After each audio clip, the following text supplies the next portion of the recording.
आज दोपहर को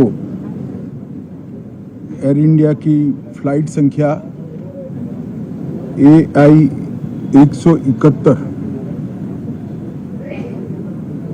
दुर्घटनाग्रस्त हुई और कई पैसेंजर इसके अंदर हताहत होने की संभावनाएं हैं। इस घटना से पूरा देश क्षुब्ध है और पूरा देश एक साथ पूर्ण संवेदनाओं के साथ ये जो दुर्भाग्यपूर्ण हादसे में पैसेंजर हताहत हुए हैं, इनके परिजनों के साथ खड़ा है। सबसे पहले मैं भारत सरकार, गुजरात सरकार, भारत सरकार के प्रधानमंत्री जी और गुजरात सरकार की ओर से भी जो लोग हताहत हुए हैं, इनके परिजनों के प्रति गहरी संवेदना व्यक्त करता हूं। 10 ही मिनटों में हादसे के भारत सरकार के पास सूचना पहुंची। तुरंत ही मैंने मुख्यमंत्री जी, यहाँ के गृह मंत्री, होम डिपार्टमेंट के control room, civil aviation department, civil aviation मंत्री, सभी से संपर्क किया। प्रधानमंत्री जी का भी तुरंत ही फोन आ गया और भारत सरकार और गुजरात सरकार के सभी डिपार्टमेंट एक साथ होकर राहत और बचाव कार्य में लगे। इस विमान में कुल मिलाकर 230 यात्री देश के और विदेश के और 12 क्रू मेंबर सवार थे। इसमें से एक यात्री का बचने का अच्छा समाचार मिला है, मैं उनको मिलकर आया हूं।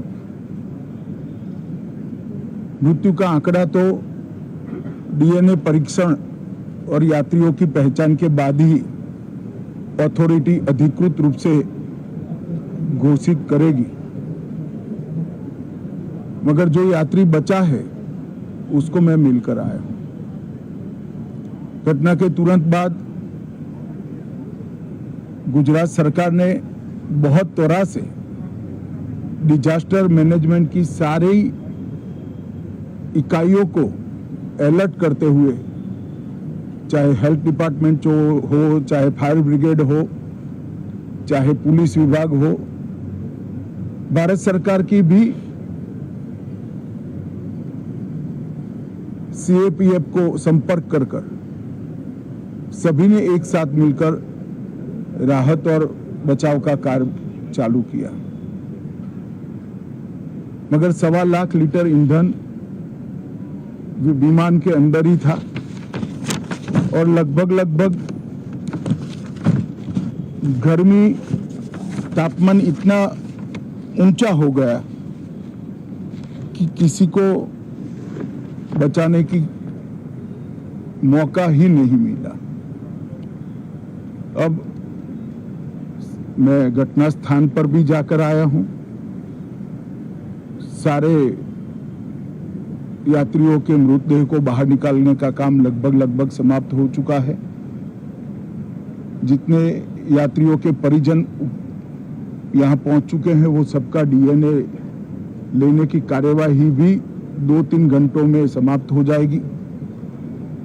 विदेश में जिनके परिजन हैं, उनको सूचना देने की कार्यवाही समाप्त हो चुकी है और जैसे ही पहुंचते हैं उनके भी DNA सैंपल लिए जाएंगे और मृतदेहों की पहचान के लिए जितने मृतदेह मिले हैं, इनके भी DNA सैंपल लेने की कार्यवाही समाप्त हो चुकी है। गुजरात में ही लगभग 1000 के आसपास DNA टेस्ट करने पड़ेंगे। ये सभी टेस्ट करने की क्षमता गुजरात में विकसित है तो डीएनए टेस्टिंग के लिए कहीं गुजरात के बाहर जाने की जरूरत नहीं पड़ेगी। गुजरात की एफएसएल और नेशनल फॉरेंसिक साइंस यूनिवर्सिटी दोनों मिलकर कम से कम समय में डीएनए का परीक्षण पूरा करने के बाद परिवारजनों को अपना परिजन का मृतदेह सौंपने का काम करेंगे। उनके रहने की सुविधा, उनकी सांत्वना की सुविधा, जिनको मेडिकल प्रॉब्लम ट्रॉमा के कारण हुए इनकी मेडिकल की सुविधा, ये सारी व्यवस्था बहुत सुचारू रूप से हो चुकी है। अभी रिव्यू मीटिंग में सारी व्यवस्थाओं को हम सब मंत्रियों ने साथ में मिलकर देखा है। एविएशन डिपार्टमेंट ने अपनी जांच शुरू कर दी है और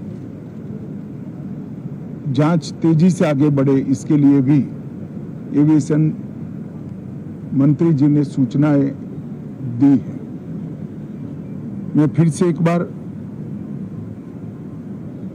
राहत काम में जिन जिन एजेंसियों ने त्वरा के साथ बचाव और राहत का काम किया वो सभी का धन्यवाद करना चाहता हूं और फिर से एक बार जिन्होंने अपने परिजनों को गंवाया है, हताहत हुए हैं, वो सभी को मनपूर्वक संवेदनाएं व्यक्त करता हूं। मैं एक बात जरूर कहना चाहता हूं कि ये एक्सीडेंट है, एक्सीडेंट को कोई रोक नहीं सकता,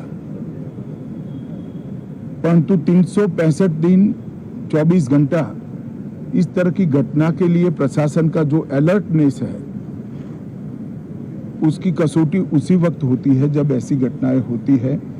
और आज गुजरात के डिजास्टर मैनेजमेंट की तैयारियों का एक प्रकार से दुर्भाग्यपूर्ण तरीके से मगर कसौटी हुआ और बहुत त्वरा के साथ यहाँ पर काम किया गया, वो पूरे देश के मीडिया के सामने और परिजनों के सामने भी आया है। अंत में मैं फिर से एक बार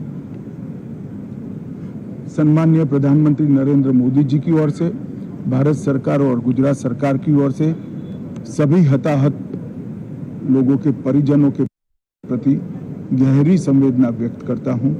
धन्यवाद।